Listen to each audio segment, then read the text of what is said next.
Population आज लगभग 2 करोड़ से ज्यादा है। सिखिज्म दुनिया का सबसे नए रिलीजन्स में से एक है।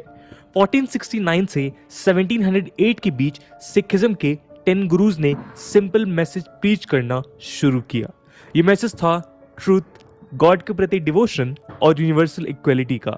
सिखिज्म अपने आप में यूनिक है और अच्छे एलिमेंट्स बाकी रिलीजन से शेयर करता है। लव और कंपैशन भक्तिज्म से।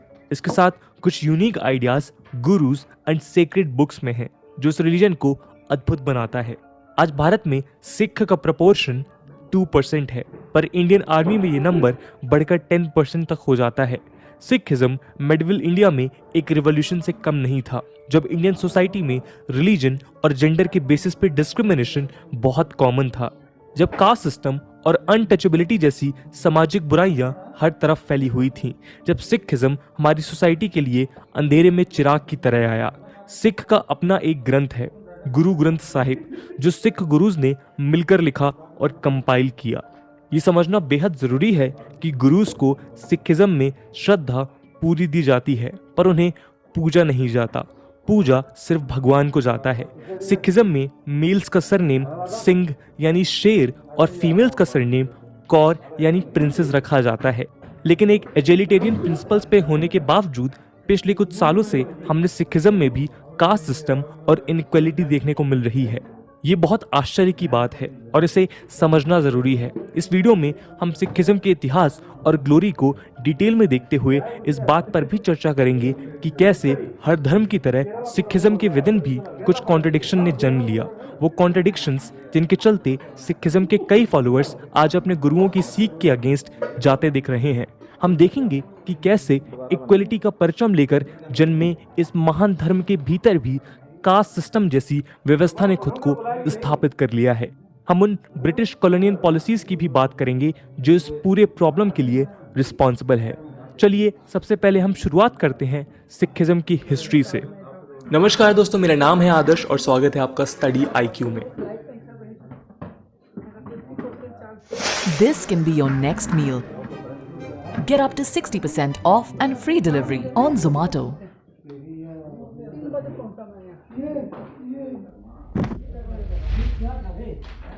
सिखिज्म वर्ल्ड रिलीजन्स में सबसे यंगेस्ट रिलीजन्स में से एक है।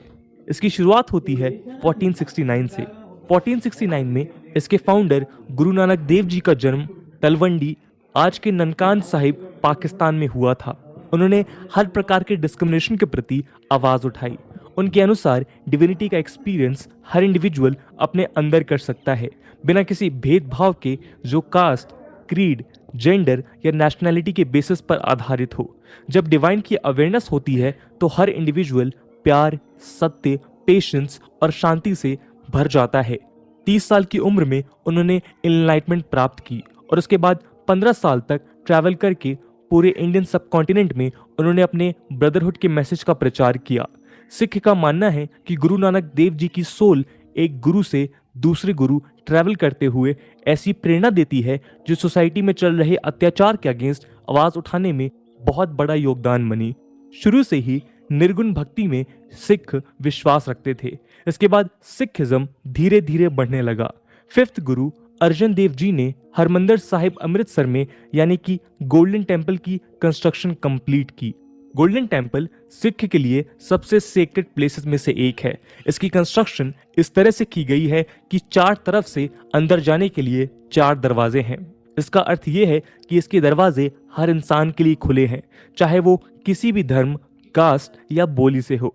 आज भी इस गुरुद्वारे में बिना किसी भेदभाव के हर रोज लाखों लोगों को लंगर परोसा जाता है। गुरु अर्जन देव जी की भक्ति पूरे पंजाब में फैलने लगी और इसी समय मुगल एम्परर जहांगीर ने अपनी नैरो माइंडेडनेस के कारण इन्हें टॉर्चर करना शुरू कर दिया। पूरे 5 दिन तक टॉर्चर होने के बाद और अपने फेथ पर अटल रहने के बाद अर्जन देव जी हमेशा के लिए अमर हो गए। जहांगीर के द्वारा किए गए टॉर्चर के बावजूद सिखिज्म इंटरफेथ टॉलरेंस का भी प्रतीक बना रहा। 9th गुरु तेग बहादुर जी इसके सबसे बड़े प्रमाण हैं। 17th सेंचुरी के अंत में मुगल एम्परर औरंगजेब दिल्ली में रूल कर रहा था। जैसा कि हम जानते हैं कि वो एक इनटॉलरेंट रूलर था और तेजी से कन्वर्जन्स की तरफ उसका पूरा ध्यान था। जब कश्मीरी पंडित्स को फोर्सफुली इसके द्वारा कन्वर्ट किया जा रहा था, तब तेग बहादुर जी से पूछने पर उन्होंने कहा कि मुगल एम्पायर को कह दिया जाए कि अगर औरंगजेब तेग बहादुर जी को कन्वर्ट कर लेगा तो वो भी सब मान जाएंगे। इसके बाद लंबे चले औरंगजेब के टॉर्चर के बाद भी तेग बहादुर जी ने अपने फेथ नहीं छोड़ा। उन्हें अपने प्राणों की आहुति दिल्ली में देनी पड़ी। चांदनी चौक के पास शीशगंज गुरुद्वारा तेग बहादुर जी के मार्टियरडम का प्रतीक है।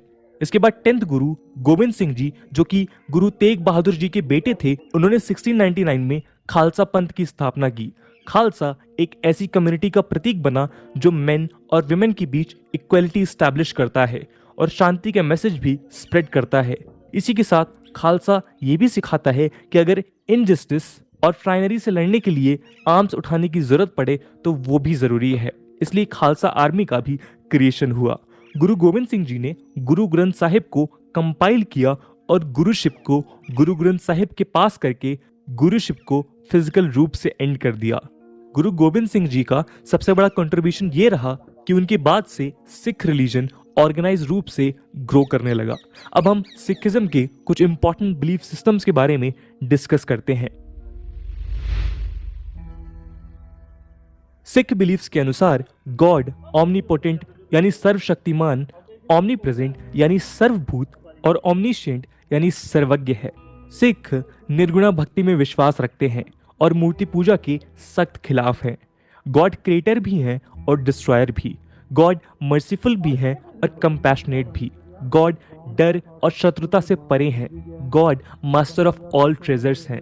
सारे पोजीशन हमारे उसी के ग्रेस की वजह से हैं। सिख गॉड को वाहेगुरु बुलाते हैं, जिसका अर्थ है गॉड इज ग्रेट। सिखिज्म के अकॉर्डिंग गॉड और इंसान में बहुत ही खूबसूरत रिश्ता है।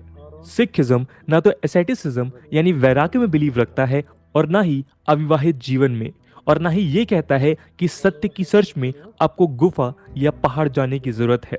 सिख्स के लिए एक असली जीवन गृहस्थी का ही जीवन है। परिवार के साथ रहकर ह्यूमैनिटी के सच्चे मन से सेवा करना ही एक सिख का मेन ऑब्जेक्टिव है।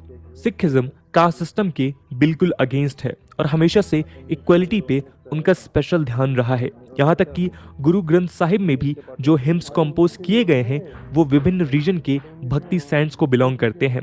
ये भक्ति सेंट्स दोनों हिंदूज और मुस्लिम्स थे, पर हर सेंट की अच्छी बात गुरु ग्रंथ साहिब से जोड़ी गई और यहाँ किसी प्रकार का भेदभाव नहीं किया गया।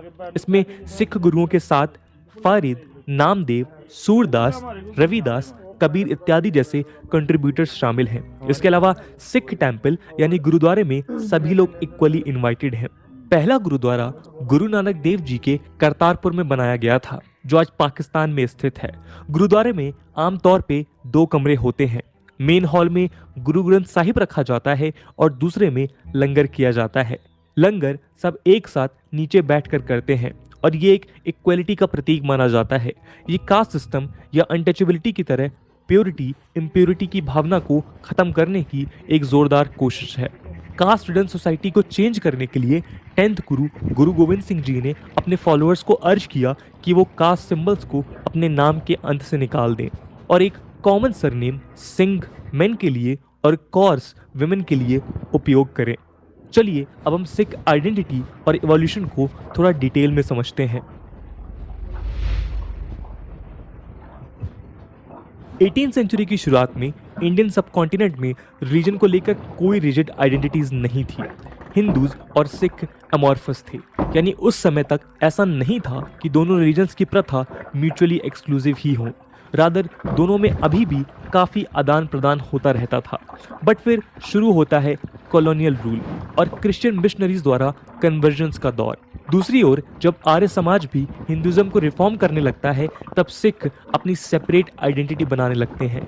सिंह साहब, जो कि 1873 में इस्टेब्लिश की गई थी, वो इसमें सबसे इम्पॉर्टेंट रोल प्ले करती है। उन्होंने सिख रिलीजन को प्योरीफाई करना शुरू किया और नॉन सिख सिंबल्स को गुरुद्वारा परमाइसेस से बाहर निकाला। इवन गुरुद्वारा मैनेजमेंट में भी कई बदलाव किए गए।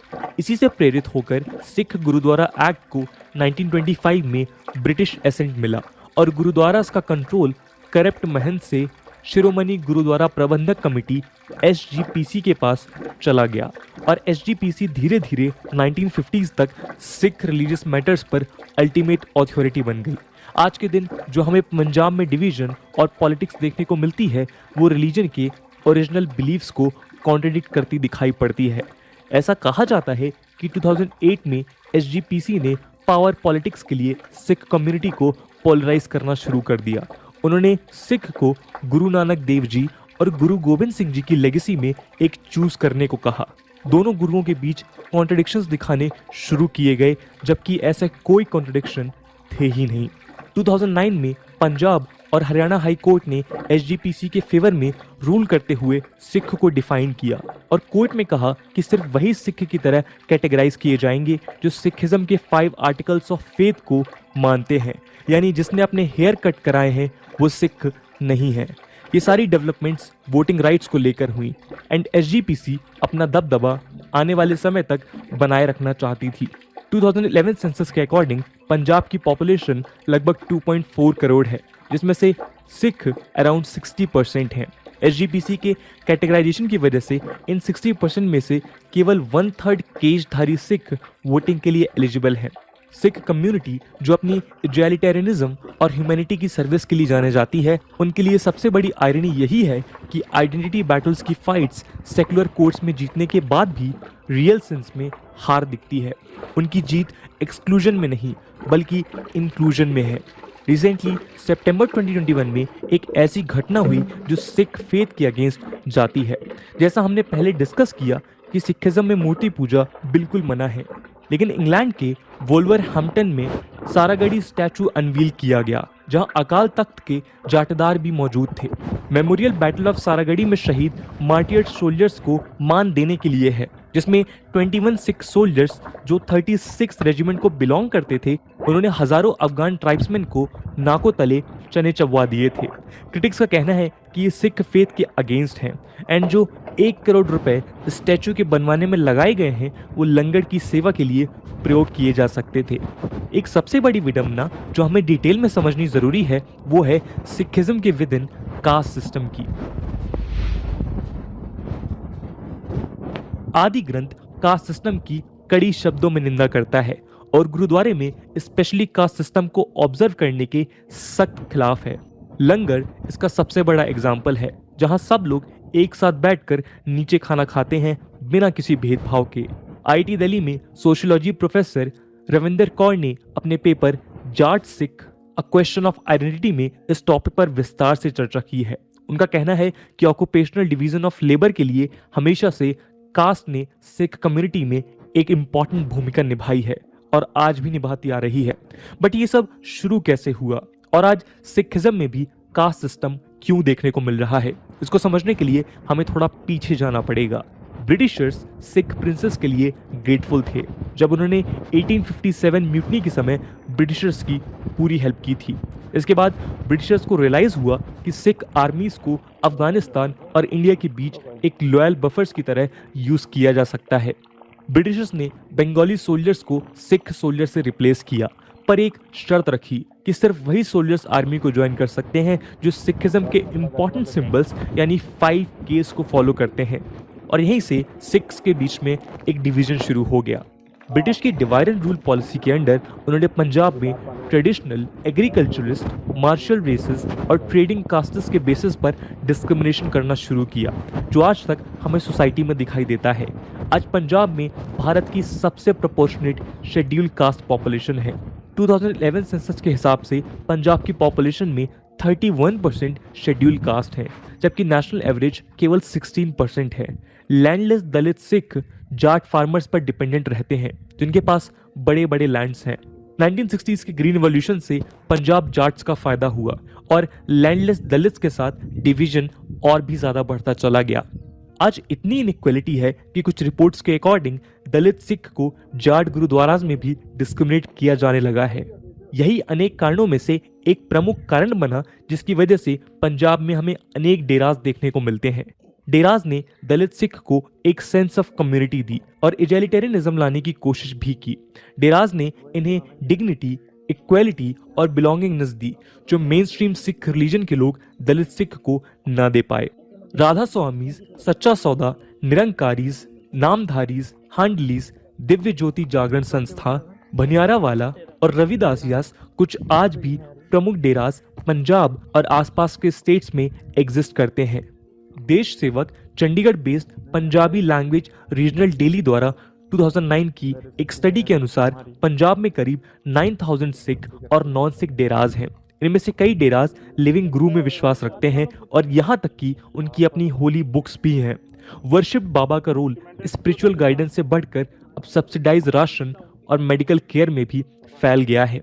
पिछले कुछ सालों में कंजर्वेटिव सिख इन डेरा को अपोज करते हैं। ये बदलती हुई पंजाब की सोसाइटी सबको आश्चर्यचकित कर देती है। सिखिज्म इंडिया में आया ही एक तरह से ब्राह्मणिक सिस्टम के अगेंस्ट रिवॉल्ट के रूप में था। शुरू से ही इसने कास्ट सिस्टम और किसी भी और तरह के डिस्क्रिमिनेशन को अपोज किया है। गुरु नानक जी ने लंगर या फ्री कम्युनिटी किचन इक्वलिटी को प्रमोट करने के लिए ही किया था। सिखिज्म में प्राइस्ट किसी भी एक कास्ट ग्रुप को नहीं बिलोंग करते और मोस्ट गुरुद्वारों में सब इक्वली प्रे कर सकते हैं। लेकिन सिख लीडर्स और दलित्स के बीच बढ़ती इनइक्वालिटी की वजह से सिखिज्म की ओरिजिनल टीचिंग्स एक आयरनी बनती जा रही हैं और इसे हमें रोकने का प्रयास करना है। उम्मीद की जा रही है कि आने वाले समय में हमें न सिर्फ पंजाब में बल्कि पूरे देश में इक्वलिटी और ब्रदरहुड की भावना बढ़ती दिखाई देगी। सिख ने आर्मी से लेकर ग्रीन रिवॉल्यूशन की सक्सेस स्टोरी